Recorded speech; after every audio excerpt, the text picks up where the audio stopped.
인순이네 아들 2억 빚지고 집까지 경매 넘어간대. 아이고, 그동안 잘난 척하더니 이제 길바닥에 나앉겠네. 슈퍼마켓 계산대에서 들려오는 목소리였습니다. 내가 가장 믿었던 60년 친구 영자의 목소리였습니다. 10월에 차가운 바람이 불던 그날, 내 인생 60년이 한순간에 무너져 내렸습니다. 장바구니가 손에서 떨어졌습니다. 우유팩이 바닥에 터지며 하얀 액체가 사방으로 튀었지만 그것보다 더 참담한 건 내 가슴에 난 구멍이었습니다. 내가 뒤돌아보며 말했습니다. 김영자. 영자는 동네 아줌마들과 함께 서 있었습니다. 내 시선을 마주치자 영자의 얼굴이 하얗게 질렸습니다. 하지만 늦었습니다. 이미 모든 것이 끝나버렸으니까요. 영자가 다급하게 다가오며 말했습니다. 인순아, 그게 아니야. 내가. 하지만 나는 등을 돌렸습니다. 60년을 함께한 친구가 온 동네에 내 치부를 퍼뜨리고 있었다니. 그것도 아직 나도 모르고 있던 진실을 말입니다. 집으로 돌아오는 길이 이렇게 길 줄 몰랐습니다. 동네 사람들의 시선이 하나하나 독화살처럼 꽂혔습니다. 한 아줌마가 수군거렸습니다. 인순이 왔네. 아들 사업 망했다면서? 다른 사람이 대답했습니다. 2억이래. 2억. 평생 모아도 못 갚을 돈이지. 또 다른 목소리가 들렸습니다. 그동안 잘 살고 있다고 자랑하더니 발걸음이 점점 무거워졌습니다. 현관문을 열고 들어서자 거실 탁자 위에 놓인 빨간 봉투들이 눈에 띄었습니다. 독촉장이었습니다. 혼잣말로 중얼거렸습니다. 아들이 언제 이걸 갖다 놨지? 떨리는 손으로 봉투를 열어봤습니다. 최종 통보서 마이너스 3일 내 2억 1200만 원 변제하지 않을 시 담보주택 강제경매에 들어갑니다. 숫자가 눈앞에서 흔들렸습니다. 2억. 2억이라니. 내가 30년간 모은 전 재산보다 더 큰 돈이었습니다. 그때 현관문이 열렸습니다. 아들이 들어왔습니다. 48살의 아들이 고개를 숙인 채 마치 죄인처럼 말입니다. 아들이 힘없이 말했습니다. 엄마, 미안해요. 그 순간 모든 것이 현실로 다가왔습니다. 영자의 말이 거짓이 아니었다는 것을, 내 아들이 정말로 모든 것을 잃었다는 것을, 그리고 나는 아무것도 몰랐다는 것을 내가 떨리는 목소리로 물었습니다. 왜 말을 안 했니? 아들이 고개를 숙이며 대답했습니다. 걱정 끼치고 싶지 않았어요. 제가 해결할 수 있을 줄 알았는데. 아들의 어깨가 떨렸습니다. 40대 후반의 어른이 아이처럼 울고 있었습니다. 그 밤 나는 처음 알았습니다. 절망이 어떤 맛인지, 배신이 얼마나 아픈지, 그리고 60년 우정이 한순간에 얼마나 쉽게 무너질 수 있는지를. 창밖으로 보이는 영자네 집에는 불이 켜져 있었습니다. 60년 전 이 동네에 함께 시집와서 60년을 이웃하며 살아온 그 집의 말입니다. 내가 창을 바라보며 중얼거렸습니다. 영자야, 정말 끝인가? 잠 못 이루는 밤, 나는 오래된 사진첩을 꺼내 들었습니다. 빛바랜 흑백 사진 속에서 영자와 나는 해맑게 웃고 있었습니다. 20살 갓 시집 온 새댁들이었죠. 그때는 이런 날이 올 줄 꿈에도 몰랐습니다. 1963년 7월 15일, 대홍수가 났던 그날이 떠올랐습니다. 물에 잠긴 우리 집 2층에서 갓난아기를 안고 울고 있던 나를 영자가 등에 업고 나왔습니다. 그때 영자가 힘차게 말했던 것이 아직도 귀에 생생합니다. 영자가 나를 달래며 말했습니다. 인순아, 걱정 마. 내가 있잖아. 우리 평생 함께 살자. 그 말을 믿었습니다. 정말로 믿었습니다. 사진을 넘기니 중학교 시절 추억이 나왔습니다. 우리 집이 워낙 가난해서 영자 교복을 물려받아 입었습니다. 영자는 새 교복을 사달라는 어머니께 이렇게 말했죠. 영자가 어머니께 애교스럽게 말했습니다. 엄마, 인순이랑 똑같은 옷 입고 싶어요. 우리 자매 같잖아요.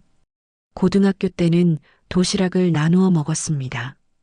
영자 어머니가 싸주신 김치와 내 어머니가 만든 멸치볶음을 섞어서 먹으면 세상에서 가장 맛있는 밥이었습니다. 동네 어른들이 우리를 보며 늘 말씀하셨습니다. 너희 둘은 정말 한 몸이구나. 맞았습니다. 우리는 정말 한 몸이었습니다. 결혼해서도 같은 동네에 살게 된 건 우연이 아니었습니다. 영자가 먼저 이 동네로 시집오고 나에게 편지를 보냈습니다. 편지에 영자가 이렇게 적었습니다. 인순아, 여기 신혼집 옆에 전셋집 하나 나왔다. 어서 와. 우리 아이들도 함께 키우자. 그렇게 60년을 이웃하며 살았습니다. 아이들이 아플 때는 번갈아 가며 간병했고 남편들이 술 먹고 늦게 들어올 때는 함께 걱정했습니다. 시어머니들 때문에 힘들 때는 서로의 어깨에서 울었습니다. 영자가 늘 하던 말이 있었습니다. 우리 전생의 자매였나 봐. 나도 그렇게 생각했습니다. 가장 힘들었던 때는 남편이 세상을 떠났을 때였습니다. 갑작스런 심장마비였습니다. 45세의 이른 나이에 세상을 떠난 남편을 보며 나는 넋을 잃었습니다. 장례식장에서 영자가 내 손을 꼭 잡고 따뜻하게 말했습니다. 영자가 내 손을 꼭 잡으며 위로했습니다. 인순아, 넌 혼자가 아니야. 내가 있잖아. 그 후 10년간 영자는 정말 내 옆에 있었습니다. 아들 대학 등록금이 없어 밤새 울었을 때 영자가 몰래 봉투를 가져왔습니다. 500만 원이 들어 있었습니다. 내가 놀라며 물었습니다. 이거 뭐야? 영자가 담담하게 말했습니다. 그냥 받아. 나중에 갚으면 돼. 내가 사양하며 말했습니다. 안 돼. 이런 큰 돈을. 하지만 영자는 단호했습니다. 인순아, 우리 사이에 그런 게 어디 있어? 내 조카 대학 보내는 거지. 영자는 내 아들을 조카라고 불렀습니다. 자기 아들처럼 여겼습니다. 사진첩 마지막 장에는 작년 생일 사진이 있었습니다. 영자 70번째 생일이었습니다. 내가 미역국을 끓여주고 영자가 좋아하는 호박전을 부쳐주었습니다. 영자가 환하게 웃으며 말했습니다. 인순아, 우리 80까지 건강하게 살자. 손자 결혼식도 함께 보고. 내가 웃으며 대답했습니다. 그럼 당연하지. 우리 관 앞에서도 수다 떨 거야. 둘이 하하 웃었습니다. 그때만 해도 영자가 1년 후 내 가슴에 비수를 꽂을 줄은 몰랐습니다. 새벽 3시 사진첩을 덮으며 생각했습니다. 60년. 내 인생의 4분의 3이 영자와 함께였습니다. 첫사랑보다 오래, 남편보다 오래 함께한 사람이었습니다. 그런데 그 영자가 내가 가장 아픈 곳을 온 동네에 퍼뜨렸습니다. 왜일까요? 왜 그랬을까요? 혹시 내가 모르는 다른 이유가 있는 걸까요? 아니면 정말로 60년 우정이 이 정도밖에 안 되는 걸까요? 창밖을 보니 영자네 집에도 불이 켜져 있었습니다. 영자도 잠 못 이루고 있는 걸까요? 그 순간 어린 시절 영자가 했던 말이 떠올랐습니다. 영자가 진지하게 말했던 그 약속이 기억났습니다. 인순아, 우리 약속하자. 뭐가 있어도 서로 미워하지 말자. 오해가 생기면 꼭 풀고 화가 나도 하루만 화내자. 하지만 이번은 정말 다릅니다. 2억이라는 빚, 집 경매, 온 동네의 수군거림. 이 모든 것이 영자의 입에서 나왔다는 사실이 견딜 수 없습니다. 60년 우정이 이렇게 끝나는 걸까요? 그런데 지금 생각해보니 이 모든 일이 정확히 어떻게 시작된 걸까요? 일주일 전 그날을 떠올려 봐야겠습니다. 일주일 전 화요일 오후 2시. 모든 것이 시작된 바로 그 순간을 떠올려 봅니다. 평소처럼 공원에서 산책을 하고 있을 때였습니다. 10월 단풍이 예쁘게 물든 날이었죠. 그때는 이렇게 아름다운 날이 내 인생에서 가장 잔혹한 날이 될 줄 몰랐습니다. 뒤에서 들려오는 영자의 목소리였습니다. 영자가 큰 소리로 웃으며 부르짖었습니다. 인순아. 언제나처럼 큰 소리로 웃으며 다가오고 있었습니다. 화려한 분홍색 운동복을 입고 새로 파마한 머리를 살짝 흔들면서 말입니다. 영자가 상쾌하게 말했습니다. 오늘 날씨 정말 좋다. 우리 같이 산책하자. 별 생각 없이 나란히 걸었습니다. 60년을 함께해온 단짝 친구와의 평범한 오후 산책이라고 생각했습니다. 잠시 후 영자가 먼저 물었습니다. 인순아, 요즘 아들 소식은 어때? 나는 별 생각 없이 대답했습니다. 그냥 그렇지 뭐.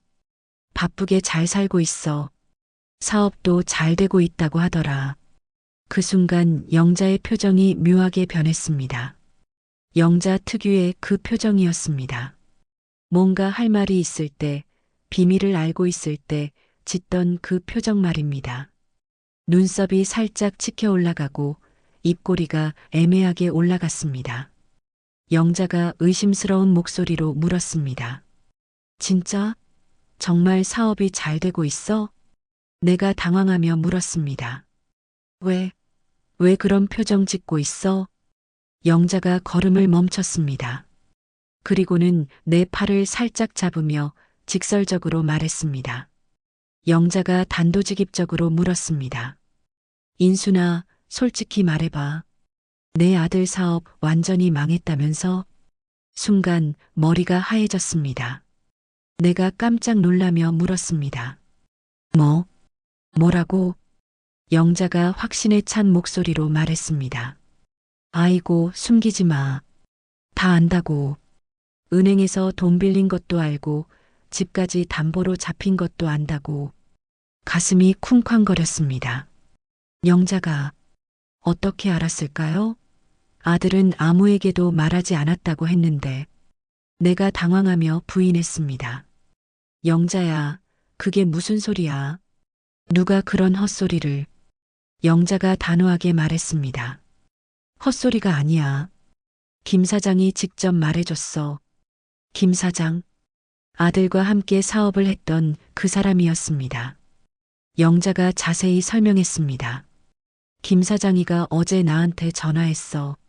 내 아들이 2억이나 빚을 지고 3일 안에 갚지 못하면 집까지 넘어간다고.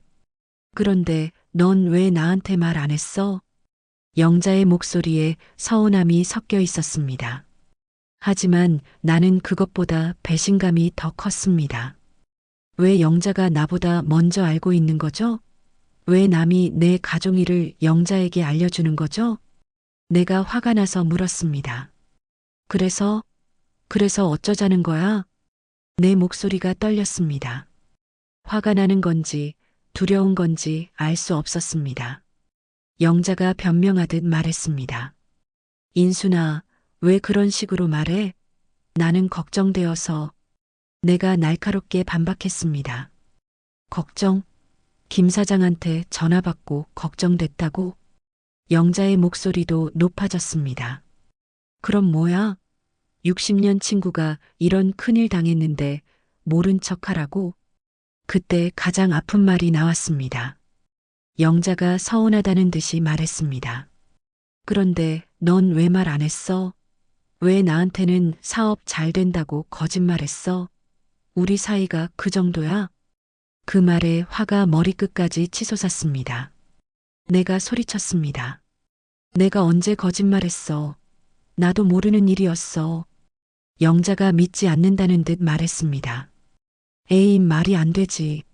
엄마가 어떻게 아들 사업 망한 걸 몰라? 영자는 믿지 않는 표정이었습니다.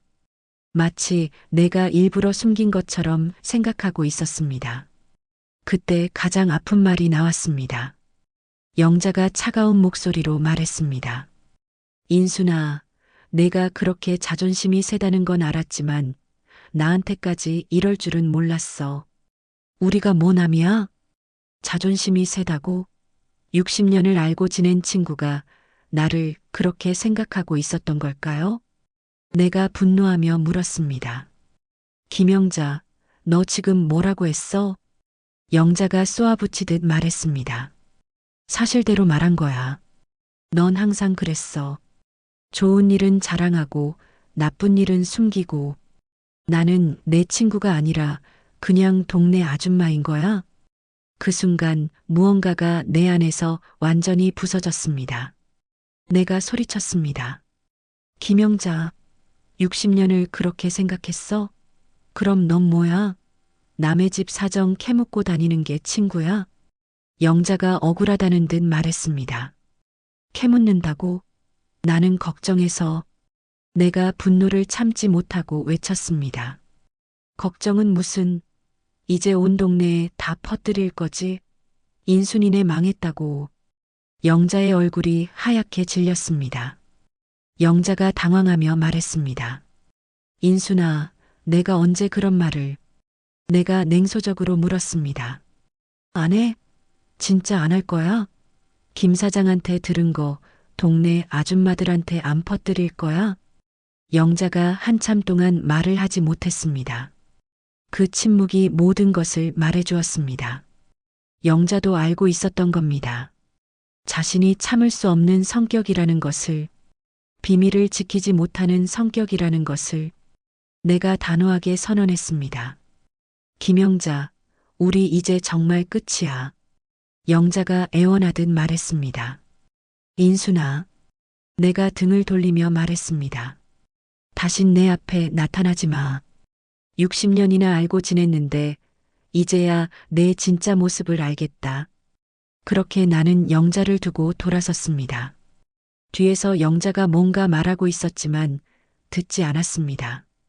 60년 우정이 끝나는 순간이었습니다. 그때는 몰랐습니다.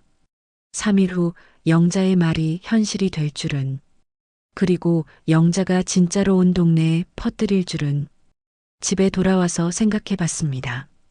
영자의 표정, 영자의 말투, 영자의 시선, 모든 것이 달랐습니다. 예전에 따뜻했던 영자가 아니라 낯선 누군가 같았습니다. 정말 60년 동안 나는 영자를 제대로 알지 못했던 걸까요? 아니면 영자가 변한 걸까요? 나이가 들면서 사람이 이렇게 변할 수 있는 걸까요? 그 밤 나는 처음으로 확신했습니다. 영자와는 정말 끝이라고. 하지만 내가 예상하지 못한 더 큰 시련이 기다리고 있었습니다. 영자와 헤어진 후 일주일. 지옥 같은 시간이었습니다. 하루하루가 이렇게 길 줄이야. 친구 없는 일상이 이토록 쓸쓸할 줄 몰랐습니다. 60년을 함께 살아온 사람이 사라지니 내 인생의 절반이 통째로 없어진 것 같았습니다. 무엇보다 견딜 수 없었던 건 동네 사람들의 시선이었습니다. 월요일 오전 10시 마트에서 장을 볼 때였습니다. 한 아줌마가 뒤에서 수군거렸습니다. 어머, 인순이네다. 뒤에서 들려오는 수군거림을 못 들은 척했습니다. 하지만 귀가 더 예민해져서 모든 말이 다 들렸습니다. 다른 사람이 속삭였습니다. 아들이 2억이나 빚졌다면서? 또 다른 목소리가 가세했습니다. 집까지 경매 넘어간다던데. 세 번째 사람이 비아냥거리며 말했습니다. 그동안 잘 살고 있다고 자랑하더니. 가장 충격적인 말이 들렸습니다. 영자가 그러던데 인순이가 아무것도 모르고 있었대. 손에 든 우유팩이 떨렸습니다. 역시 영자가 퍼뜨렸구나. 계산할 때 계산원 아주머니가 동정하는 눈으로 바라봤습니다. 계산원이 조심스럽게 말했습니다. 인순이 어머니 많이 힘드시죠? 그 순간 눈물이 핑 돌았습니다. 동정받고 싶지 않았습니다. 불쌍한 사람이 되고 싶지 않았습니다. 화요일에는 복지관에서 영자와 마주쳤습니다. 60년을 함께한 친구와 이렇게 어색할 수 있다니. 영자는 언제나처럼 화려한 꽃무늬 블라우스를 입고 있었지만 얼굴이 많이 야위어 보였습니다. 서로 눈이 마주쳤지만 나는 고개를 돌렸습니다. 영자가 조심스럽게 말을 걸었습니다. 인순아. 하지만 나는 못 들은 척하고 지나갔습니다. 복지관 아이들이 궁금한 눈으로 우리를 바라봤습니다. 아마도 60년을 붙어 다녔던 할머니들이 왜 갑자기 외면하는지 신기했을 겁니다. 그 순간이 가장 부끄러웠습니다. 수요일 저녁 혼자 밥상을 받아놓고 중얼거렸습니다. 내가 혼잣말로 투덜거렸습니다. 영자 그년이 없으니 밥맛도 없네. 60년을 함께 밥 먹었습니다. 젊었을 때는 서로 집을 오가며 나이 들어서는 같은 시간에 전화하며 서로에게 물어보곤 했습니다. 예전에는 영자가 매일 저녁 전화를 걸어 물었습니다. 인순아, 뭐 먹었냐? 나는 오늘 된장찌개 끓였어. 그럼 내가 대답했습니다. 나는 김치찌개. 내일은 뭐 할 거야? 이제 그 모든 게 끝났습니다. 텔레비전을 켜봤지만 재미없었습니다. 예전에는 영자와 드라마를 보며 수다를 떨었는데 이제 혼자 보니 모든 게 시시했습니다. 내가 텔레비전을 보며 혼잣말했습니다. 이렇게 살아야 하나? 그런데 더 무서운 건 제 아들이었습니다. 수요일부터 연락이 완전히 끊겼습니다. 전화를 걸어도 받지 않고 문자도 답이 없었습니다. 목요일 아침 불안한 마음에 아들 회사에 전화를 걸었습니다. 내가 조심스럽게 물었습니다. 여보세요? 김민수 과장 좀 바꿔주세요. 직원이 의외의 대답을 했습니다. 아, 김민수 씨요? 죄송합니다. 지난주에 퇴사하셨는데요. 머리가 하얘졌습니다. 내가 깜짝 놀라며 물었습니다. 퇴사요? 직원이 담담하게 설명했습니다. 네, 개인 사정으로 급하게 퇴사하셨어요. 전화를 끊고 나서 한참 동안 멍하니 앉아 있었습니다. 그제야 영자의 말이 현실로 다가왔습니다. 정말 사업이 망한 게 아니라 아예 회사도 그만둔 거였구나. 목요일 밤 잠들지 못하고 뒤척이고 있을 때였습니다. 현관문이 열리는 소리가 들렸습니다. 시계를 보니 새벽 2시였습니다. 아들이 들어왔습니다. 완전히 술에 취한 채로 말입니다. 48세 어른이 이렇게 비틀거리며 들어오는 모습을 본 적이 없었습니다. 정장은 구겨져 있고 넥타이는 비뚤어져 있었습니다. 아들이 힘없이 말했습니다. 엄마, 미안해요. 아들은 거실 바닥에 주저앉으며 울기 시작했습니다. 48세 어른이 아이처럼 엉엉 울고 있었습니다. 내가 놀라며 물었습니다. 왜 이렇게 늦게 들어와? 어디 있었어? 아들이 절망적으로 말했습니다. 엄마, 전 이제 정말 끝났어요. 그리고는 모든 걸 털어놓았습니다. 3년 전부터 시작된 무리한 사업 확장, 은행 대출, 사채까지 손을 댄 이야기, 그리고 결국 모든 것을 잃은 이야기를 말입니다. 아들이 떨리는 목소리로 고백했습니다. 빚이 2억 3천만 원이에요. 집까지 담보로 잡혔어요. 2억 3천만 원. 영자가 말한 2억보다 더 많았습니다. 아들이 절망하며 말했습니다. 내일까지 1억을 갚지 못하면 집이 경매로 넘어가요. 내일까지라고? 가슴이 무너져 내렸습니다. 내가 떨리는 목소리로 물었습니다. 왜 말을 안 했니? 왜 엄마한테 말을 안 했어? 아들이 고개를 숙이며 대답했습니다. 걱정 끼치고 싶지 않았어요. 제가 해결할 수 있을 줄 알았어요. 아들의 낡은 서류 가방에서 빚 독촉장들이 삐져나와 있었습니다. 수십 장의 빨간 종이들. 제가 모르는 사이 아들은 이 모든 걸 혼자 감당하려 했던 겁니다. 그때 문득 생각났습니다. 영자도 이런 걸 다 알고 있었던 건가요? 김 사장이 영자에게 전화했다고 했으니 분명 더 자세한 사정도 알고 있을 겁니다. 그렇다면 영자의 마음은 어땠을까요? 60년 친구가 이런 큰일을 당했는데 본인은 아무것도 모르고 있다고 말할 때 영자는 어떤 기분이었을까요? 혹시 영자도 서운했던 걸까요? 새벽 4시 아들을 재우고 혼자 앉아 생각했습니다. 내일이면 정말 집을 잃을지도 모릅니다. 60년을 살았던 이 집, 남편과 함께 아들을 키웠던 이 집을 떠나야 할지도 모릅니다. 그런데 이 순간 가장 그리운 사람은 누구였을까요? 영자였습니다. 이럴 때 영자가 있었다면 영자가 내 손을 잡고 말해줬을 겁니다. 예전 같았다면 영자가 이렇게 말했을 겁니다. 괜찮다, 뭐 어때? 집이면 다시 구하면 되지. 우리가 있잖아. 하지만 이제 영자는 없습니다. 60년 우정이 일주일 만에 끝나버렸으니까요. 정말 끝인 걸까요? 하지만 이런 절망적인 순간에도 내 마음 한편에서는 의문이 자꾸 고개를 들었습니다. 정말 영자가 나를 해치려고 한 걸까요? 금요일 오후 3시, 집이 경매로 넘어가는 마지막 날이었습니다. 아들은 아침부터 나가서 돌아오지 않았습니다. 아마도 마지막까지 돈을 구해보려고 뛰어다니고 있을 겁니다. 하지만 1억이라는 거금을 하루 만에 구할 수 있을 리 없었습니다. 마트에서 우유와 빵만 사려고 나갔습니다.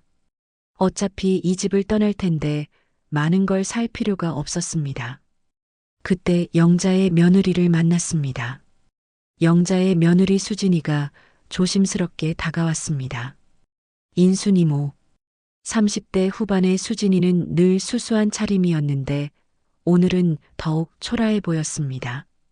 낡은 핸드백을 꼭 껴안고 있었고 얼굴에는 깊은 피로가 묻어 있었습니다.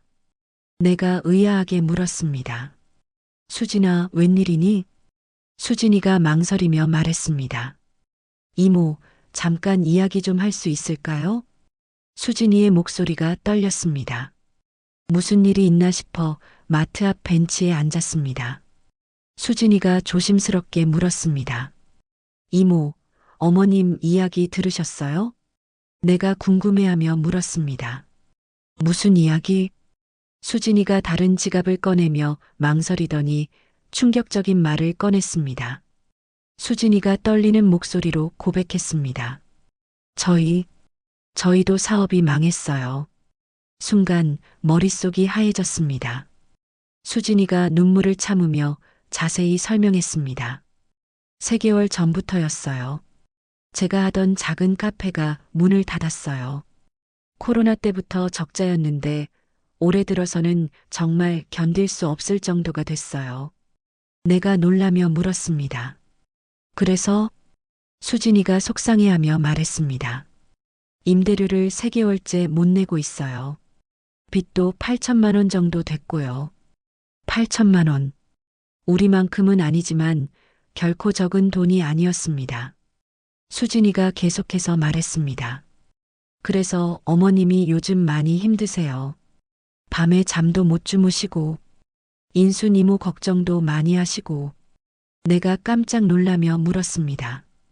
영자가 나를 걱정했다고? 수진이가 고개를 끄덕이며 말했습니다. 네. 이모 아드님이 힘들다는 소식을 들으시고는 밤새 뒤척이셨어요. 수진이가 핸드백에서 작은 수첩을 꺼냈습니다. 수진이가 조심스럽게 설명했습니다. 어머님이 이런 걸 적어두셨어요. 수첩을 열어보니 영자의 삐뚤삐뚤한 글씨로 적힌 메모들이 있었습니다. 인순이 도울 방법 마이너스 적금 해약해서 500만 원 만들기. 민수한테 일자리 소개해주기 마이너스 김 사장한테 부탁하기. 인순이가 자존심 상하지 않게 도와주는 방법 생각하기. 가슴이 저려왔습니다. 수진이가 영자의 말을 전해주었습니다. 어머님이 그러셨어요. 수진이가 조심스럽게 말을 이어갔습니다. 어머님이 말씀하시길 인순이는 자존심이 세서 도움이 필요해도 말 못할 거다. 그래도 미리 알고 있으면 나라도 뭔가 해줄 수 있을 텐데 라고 하셨어요. 눈물이 쏟아졌습니다. 영자의 그 말, 내 아들 사업 망했다며? 라는 그 말이 질투나 악의가 아니었다는 걸 이제야 알았습니다. 수진이가 계속 설명했습니다. 어머님이 김 사장한테 전화하신 것도 그 때문이에요. 이모네 상황을 정확히 알아야 어떻게 도와드릴지 계획을 세울 수 있다고 하시면서요. 김 사장한테 민수 오빠 일자리도 부탁하셨어요. 그래서였구나. 영자가 김 사장과 통화한 건 나를 도우려고 했던 거였구나. 수진이가 안타까워하며 말했습니다. 그런데 이모가 화를 내시니까 어머님이 정말 많이 상처받으셨어요. 60년 동안 뭘 잘못했길래 인순이가 나를 그렇게 오해할까라고 하시면서 며칠째 밥도 제대로 안 드세요. 가슴이 무너져 내렸습니다. 내가 영자를 완전히 오해했구나. 수진이가 더욱 조심스럽게 말했습니다. 더 말씀드릴 게 있어요. 수진이가 숨겨뒀던 이야기를 꺼냈습니다. 어머님이 오늘 아침에 적금을 해약하러 가셨어요. 500만 원이지만 이모께 드리려고요. 내가 깜짝 놀라며 물었습니다. 뭐라고? 수진이가 영자의 계획을 설명했습니다. 인순이가 받지 않을 것 같으니까 몰래 민수한테 전해주자고 하시더라고요. 영자가 지금도 나를 도우려고 하고 있다는 거였습니다. 자기도 8천만 원 빚이 있으면서 자기 며느리 카페가 망해서 힘들면서도 말입니다. 수진이가 영자의 마음을 전했습니다. 어머님이 그러세요. 인순이와 60년을 살았는데 이런 일로 끝낼 수는 없다. 내가 먼저 사과하겠다고요. 그때 멀리서 영자가 걸어오는 게 보였습니다. 은행 봉투를 들고 있었습니다. 분명 적금을 해약하고 오는 길이었습니다. 영자는 나를 보고 잠시 멈춰섰습니다. 그리고는 천천히 다가왔습니다. 영자가 작은 목소리로 말했습니다. 인순아. 영자의 목소리는 평소보다 많이 작았습니다. 그리고 많이 늙어 보였습니다. 내가 미안한 마음으로 말했습니다. 영자야. 영자가 먼저 사과했습니다. 인순아, 내가 잘못했어. 내가 화낼 만했어. 영자의 눈가에 주름이 더 깊어져 있었습니다. 3일 동안 얼마나 고생했는지 알 수 있었습니다. 영자가 진심으로 사과했습니다. 내가 너무 성급했어. 내 마음도 생각 안 하고. 미안해. 이제야 모든 걸 알았습니다. 내가 눈물을 흘리며 말했습니다. 영자야, 내가 미안해. 영자의 직설적인 말투는 질투가 아니라 자기 고통을 숨긴 채 전한 비뚤어진 걱정이었던 것입니다. 내가 고마움을 표현했습니다. 너도 힘든데 나까지 걱정해 주려고 했구나. 영자가 당연하다는 듯 말했습니다. 그럼 당연하지. 우리가 뭐 남이야? 그 말에 60년 우정의 무게가 느껴졌습니다. 영자가 은행 봉투를 내밀었습니다. 이거라도 받아. 영자가 간절하게 말했습니다. 500만 원밖에 안 되지만 조금이라도 도움이 되길래 내가 사양하며 말했습니다. 영자야, 이런 건 안 돼. 너도 힘든데. 영자가 단호하게 말했습니다. 인순아, 우리 사이에 그런 게 어디 있어? 60년 전에도 영자가 했던 말이었습니다. 대학 등록금이 없어서 울 때도, 남편이 세상을 떠나서 절망할 때도 영자가 했던 그 말이었습니다. 그 순간 깨달았습니다. 진짜 친구라는 건 이런 거구나. 자기도 아프면서 친구의 아픔을 함께 나누는 것. 상처를 주려는 게 아니라 도우려고 하다가 서툴게 표현하는 것. 영자는 변하지 않았습니다. 60년 전 그 영자 그대로였습니다. 변한 건 나였습니다. 의심하고 오해하고 상처받기만 했던 나였습니다. 내가 진심으로 사과했습니다. 영자야, 정말 미안해. 내가 너를 완전히 오해했어. 영자가 다정하게 말했습니다. 됐어. 이제 됐으니까 같이 해결해보자. 우리 60년을 함께 살았는데 이런 일쯤 못 이겨낼까? 그래, 우리는 60년을 함께 살았다. 홍수도 가난도 남편의 죽음도 함께 이겨냈다. 이번에도 함께 이겨낼 수 있을 것이다. 하지만 아직 해결해야 할 문제가 남아 있었습니다. 1억이라는 거금을 몇 시간 안에 구해야 한다는 현실적인 문제가 말입니다. 금요일 오후 5시, 집 경매 마감까지 3시간이 남았습니다. 영자와 화해한 후 우리는 집으로 돌아왔습니다. 영자가 내민 500만 원을 받을 수는 없었지만 마음만은 충분히 받았습니다. 영자가 거실 탁자에 종이를 펼쳐놓고 체계적으로 말했습니다. 일단 차근차근 상황을 정리해보자. 60년을 살면서 이런 영자의 모습을 처음 봤습니다. 차분하고 체계적인 모습이었습니다. 영자가 현실적으로 물었습니다. 필요한 돈이 1억이지? 내가 절망적으로 대답했습니다. 응. 오늘 밤 12시까지. 영자가 희망적으로 말했습니다. 인순아, 포기하지 마. 우리가 뭘 할 수 있는지 생각해보자.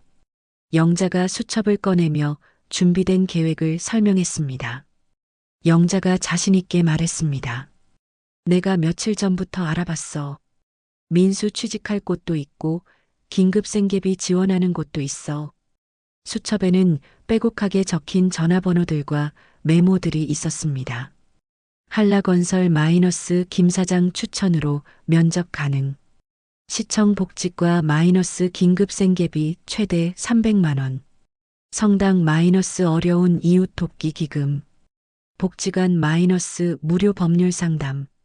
영자가 3일 동안 나를 위해 이런 걸 다 알아본 거였습니다. 내가 감동하며 말했습니다. 영자야. 영자가 단호하게 말했습니다. 됐어. 감동은 나중에 하고. 지금은 이걸 해결하는 게 먼저야. 그때 아들이 들어왔습니다.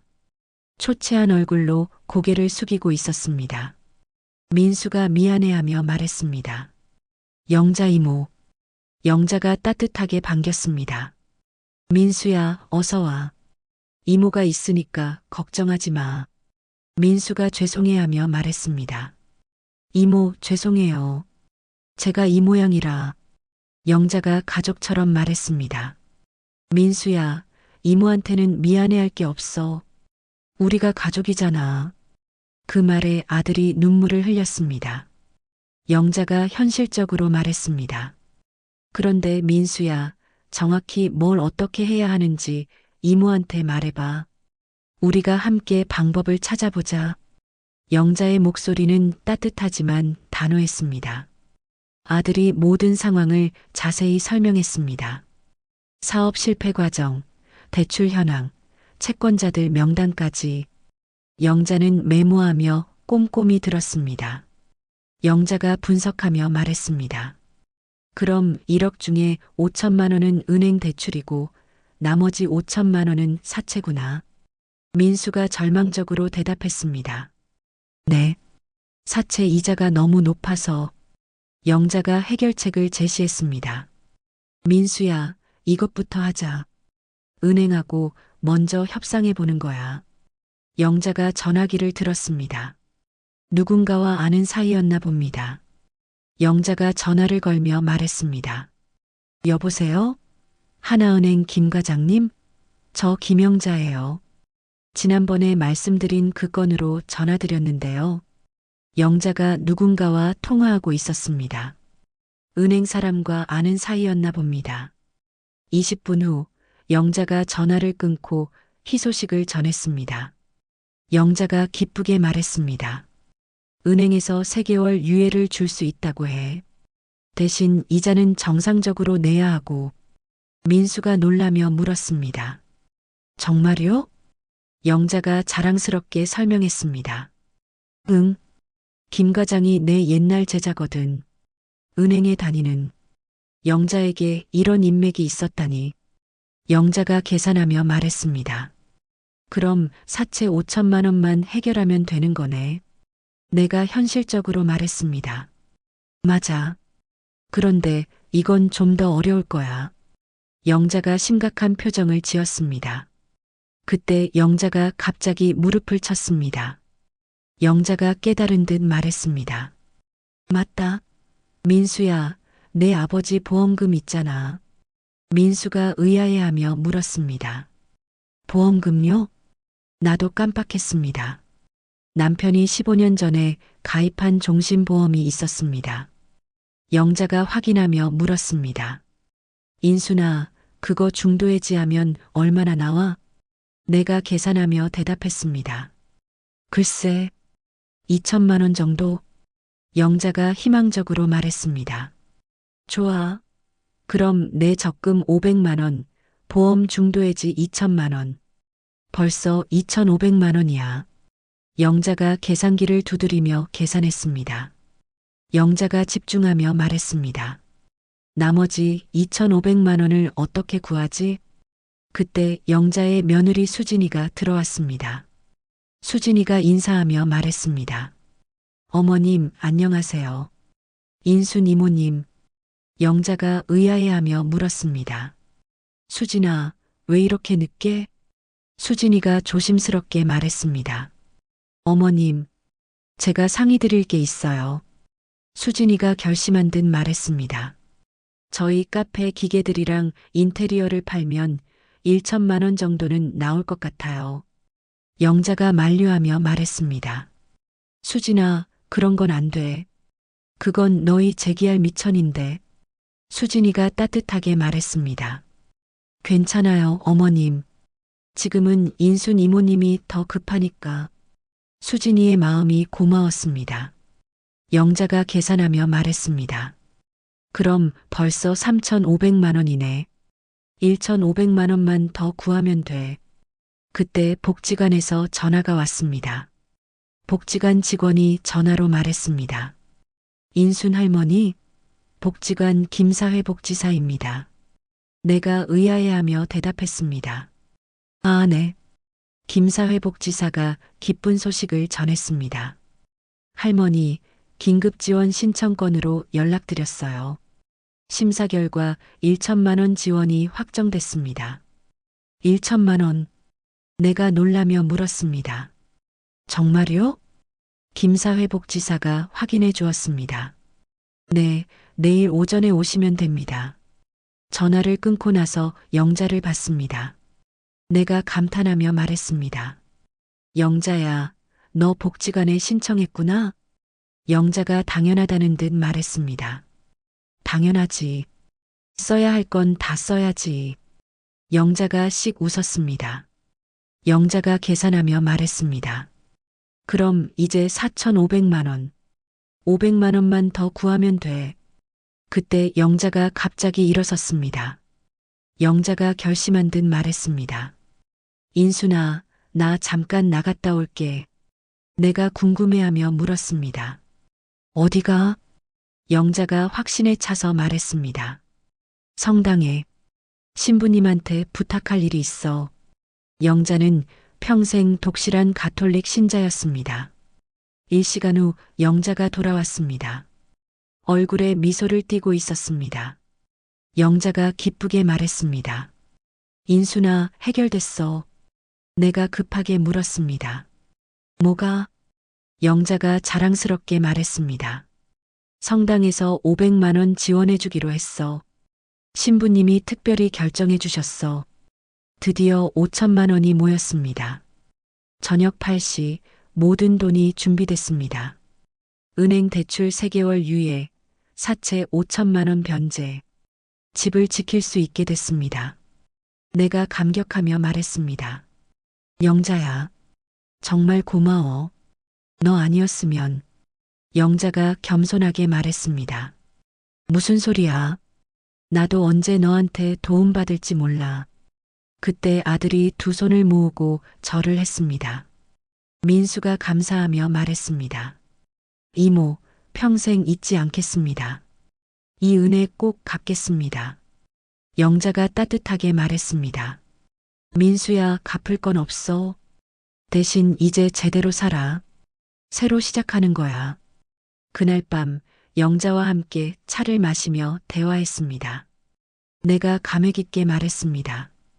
영자야, 60년을 살았는데도 너에 대해 모르는 게 이렇게 많았구나. 영자가 웃으며 대답했습니다. 나도 마찬가지야. 내가 이렇게 자존심이 센 줄 몰랐어. 둘이 하 웃었습니다. 영자가 의미 깊게 말했습니다. 그런데 인순아, 우리 이번 일로 더 가까워진 것 같지 않아? 내가 깨달음을 표현했습니다. 그런 것 같아. 젊을 때는 재미난 일만 함께 했는데 이제는 힘든 일도 함께 하는구나. 영자가 진리를 말했습니다. 그래, 이게 진짜 친구인 거야. 창밖으로 보이는 집들이 따뜻해 보였습니다. 우리가 60년을 함께 살아온 이 동네, 이 집을 지킬 수 있게 됐으니까요. 60년 우정이 진짜 어떤 건지 이제야 알 것 같았습니다. 하지만 이것은 끝이 아니라 새로운 시작이었습니다. 3개월 후 1월의 따뜻한 오후였습니다. 김 사장이 소개해준 한라건설에서 아들 민수가 열심히 일하고 있습니다. 처음에는 현장 관리 보조로 시작했지만 성실함을 인정받아 이제는 작은 프로젝트를 맡게 됐습니다. 영자와 나는 복지관에서 함께 봉사활동을 하고 있었습니다. 예전과 다른 점이 있다면 이제는 서로의 아픈 곳을 숨기지 않는다는 것입니다. 영자가 자랑스럽게 말했습니다. 인순아, 우리 아들들 참 잘하고 있지? 내가 흐뭇하게 대답했습니다. 그러게. 민수도 요즘 얼굴이 많이 밝아졌어. 영자의 며느리 수진이도 새로운 시작을 했습니다. 카페는 정리했지만 복지관에서 요리 강사 일을 시작했습니다. 월급은 많지 않지만 안정적이고 무엇보다 보람을 느낀다고 했습니다. 수진이가 환한 얼굴로 말했습니다. 어머님, 오늘 수강생이 20명이나 왔어요. 영자가 며느리를 자랑스러워하며 말했습니다. 그래, 우리 수진이가 요리를 잘 가르치니까 그렇지. 우리 모두가 조금씩 새로운 삶을 찾아가고 있었습니다. 그런데 어느 날 뜻밖의 소식이 들려왔습니다. 민수가 퇴근 후 급히 달려와서 흥분하며 말했습니다. 인순 이모, 영자 이모. 내가 놀라며 물었습니다. 무슨 일이야? 민수가 기쁘게 설명했습니다. 김 사장님이 저희 둘이 함께 작은 인테리어 회사를 차려보라고 하세요. 김 사장의 제안이었습니다. 영자네 아들 준호와 우리 민수가 함께 일하는 걸 보고 둘의 호흡이 좋다고 생각한 것 같았습니다. 민수가 자세히 설명했습니다. 자본금은 김 사장님이 일부 투자해 주시고 처음에는 작은 프로젝트부터 시작하자고 하세요. 내가 놀라며 물었습니다. 정말? 영자와 내가 동시에 물었습니다. 민수가 조심스럽게 말했습니다. 그런데 조건이 있어요. 민수가 신중하게 설명했습니다. 어머니들이 회사 고문을 해달라고 하세요. 인생 경험이 풍부하시니까 젊은 사람들이 실수할 때 조언해달라고. 회사 고문이라니. 70살에 무슨 고문이냐고 했지만 김 사장은 진심이었습니다. 김 사장이 진지하게 말했습니다. 어르신들의 지혜가 필요해요. 특히 어려운 일이 생겼을 때 포기하지 않고 해결하는 방법을 젊은 사람들이 배워야 합니다. 우리가 지난 3개월간 보여준 모습을 높이 평가한 것 같았습니다. 2월 14일 회사 개업식이 있었습니다. 영민 인테리어라는 이름으로 문을 열었습니다. 영자의 영자와 민수의 민자를 따서 지은 이름이었습니다.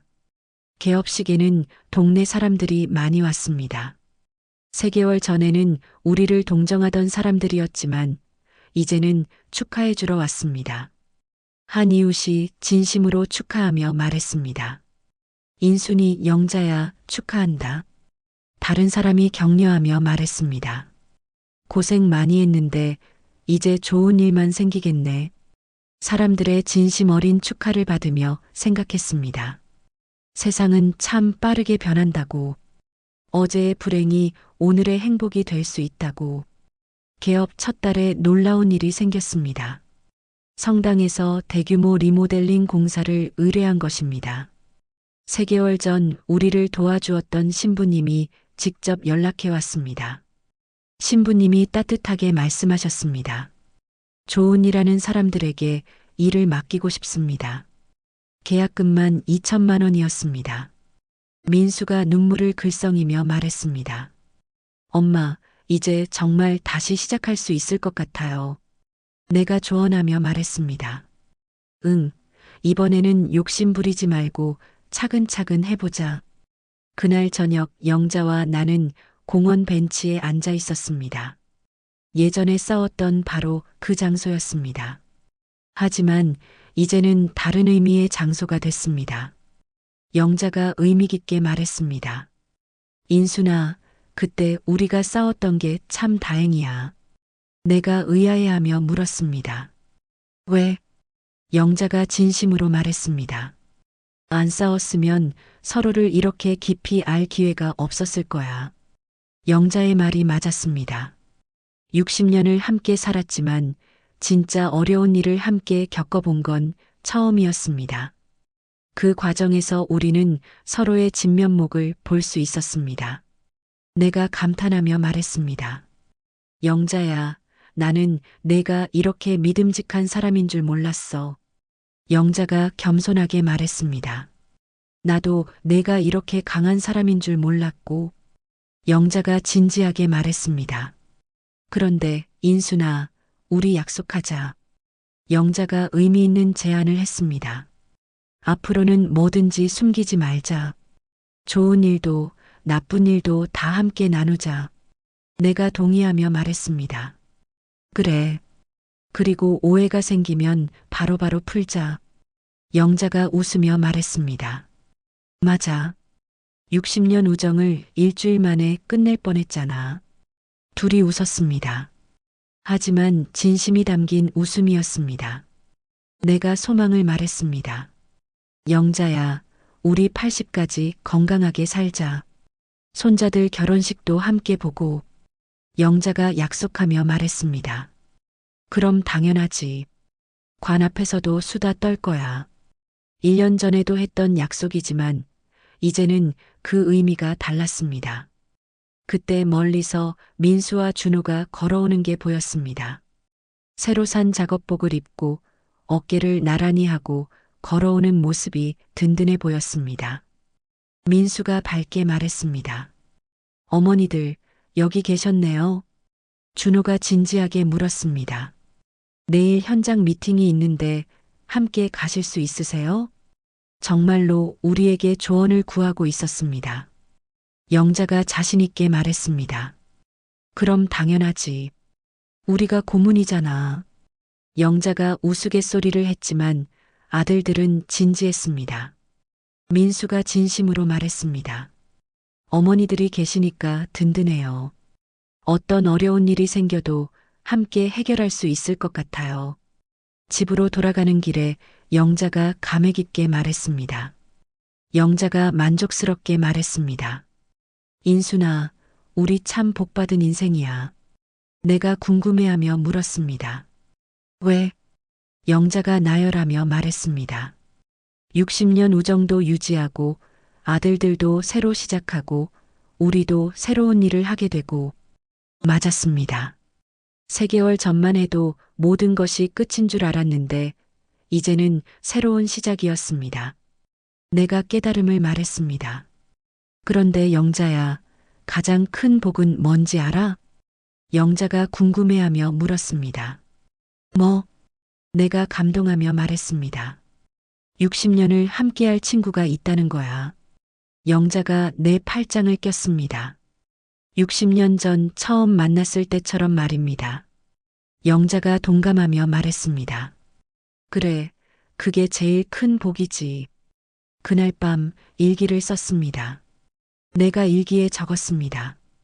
오늘로 새로운 시작 3개월째. 영자와의 우정도, 민수의 인생도, 내 인생도 모든 게 새로워졌다. 위기가 있었기에 더 단단해진 것 같다. 남은 인생도 영자와 함께 잘 살아보자. 창밖으로 보이는 영자네 집에 불이 켜져 있었습니다. 60년을 함께한 집, 앞으로도 함께할 집이었습니다. 내일은 또 어떤 좋은 일이 생길까요? 하지만 가장 중요한 건 이 모든 경험을 통해 우리가 깨달은 진정한 우정의 의미였습니다. 1년 후 10월의 공원. 모든 것이 시작되었던 바로 그 자리였습니다. 영자와 나는 벤치에 나란히 앉아 있었습니다. 1년 전 우리가 60년 우정을 끝낼 뻔했던 바로 그 장소에서 말입니다. 하지만 이제는 모든 것이 달라져 있었습니다. 영자가 감회 깊게 말했습니다. 인순아, 1년이 이렇게 빨리 지날 줄 몰랐다. 내가 동감하며 대답했습니다. 그러게, 정신없이 살았으니까. 영민 인테리어는 이제 직원 8명을 둔 작지만 탄탄한 회사가 됐습니다. 민수와 준호는 시행착오도 많았지만 정직하고 성실하게 일해서 단골 고객들이 생겼습니다. 무엇보다 놀라운 건 우리 두 할머니였습니다. 정말로 회사 고문 역할을 하고 있었거든요. 월요일마다 회사에 나가서 직원들과 미팅을 하고 어려운 고객이 있으면 중재도 하고 때로는 젊은 직원들의 고민 상담도 해줍니다. 회사 직원이 정중하게 물었습니다. 영자 고문님, 오늘도 출근하세요? 직원들이 정말로 우리를 존중해 줍니다. 영자가 농담조로 말했습니다. 당연하지. 월급 받는 사람이 빠지면 되나? 영자가 농담을 하지만 실제로 우리는 매달 소정의 고물료를 받고 있습니다. 70살의 월급쟁이가 된 셈이죠. 그런데 오늘 공원에 나온 건 특별한 이유가 있었습니다. 복지관에서 어르신 우정 이야기 강연을 해달라고 부탁했거든요. 혼자 사는 어르신들이 많아서 친구 만들기의 소중함에 대해 이야기해달라고 했습니다. 내가 고민하며 물었습니다. 인순아, 우리가 뭘 말해줘야 할까? 영자가 자신있게 대답했습니다. 글쎄, 우리 이야기를 해주면 되지 않을까? 내가 웃으며 말했습니다. 60년 우정을 일주일 만에 끝낼 뻔한 이야기 말이야? 둘이 웃었습니다. 이제는 그때 일도 웃으며 이야기할 수 있게 됐습니다. 내가 진지하게 물었습니다. 그런데 영자야, 정말 솔직히 말해줘. 그때 왜 그랬어? 1년이 지나서야 물어볼 수 있는 질문이었습니다. 영자가 한참 생각하더니 솔직하게 말했습니다. 영자가 고백하며 말했습니다. 사실은 무서웠어. 내가 의아해하며 물었습니다. 뭐가? 영자가 진심을 털어놓았습니다.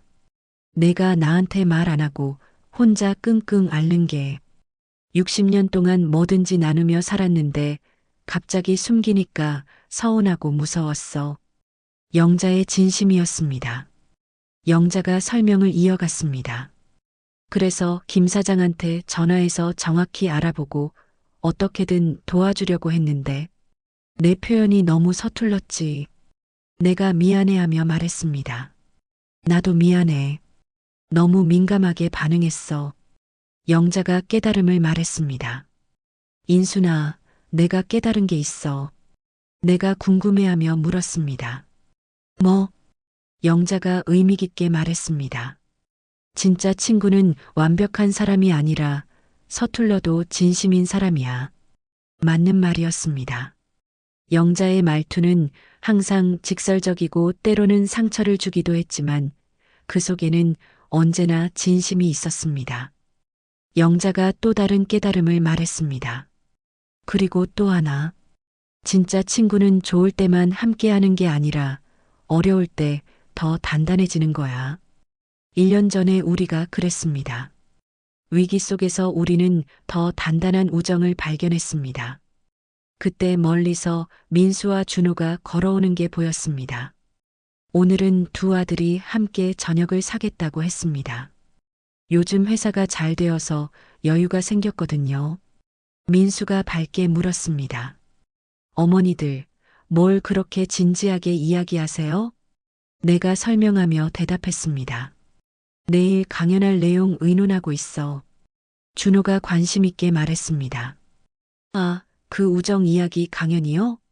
어머니들 스토리면 정말 감동적일 것 같은데요. 민수가 진심으로 말했습니다.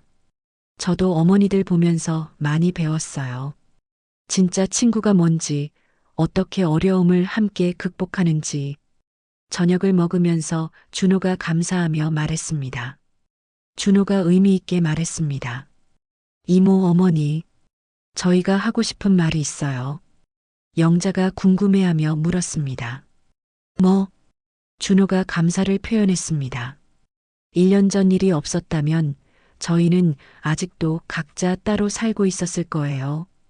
어머니들이 합쳐주신 덕분에 저희가 함께 일할 수 있게 됐고 지금이 있는 거죠. 위기가 기회가 된 셈이었습니다. 민수가 감동적으로 말했습니다. 그래서 저희가 작은 선물을 준비했어요. 민수가 작은 상자를 내밀었습니다. 열어보니 똑같은 목걸이 2개가 들어 있었습니다. 60이라는 숫자가 새겨진 작은 펜던트였습니다. 민수가 설명하며 말했습니다. 60년 우정을 기념해서 맞춤 제작한 거예요. 목걸이를 받아들고 눈물이 났습니다. 내가 감격하며 말했습니다. 고마워, 정말 고마워. 준호가 진심으로 말했습니다.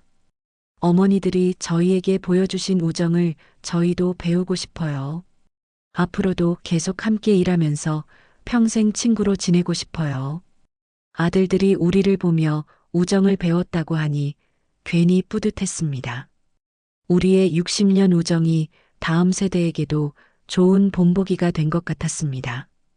집으로 돌아가는 길에 영자가 만족스럽게 말했습니다. 영자가 감회 깊게 말했습니다.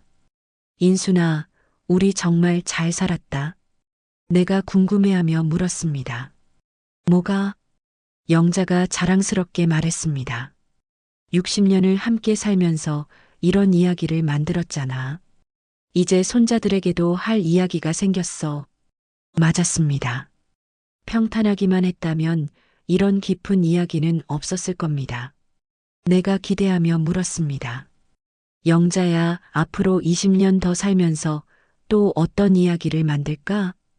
영자가 웃으며 말했습니다. 글쎄, 회사가 더 커지면 우리도 사장님이 될까? 내가 하 웃으며 말했습니다.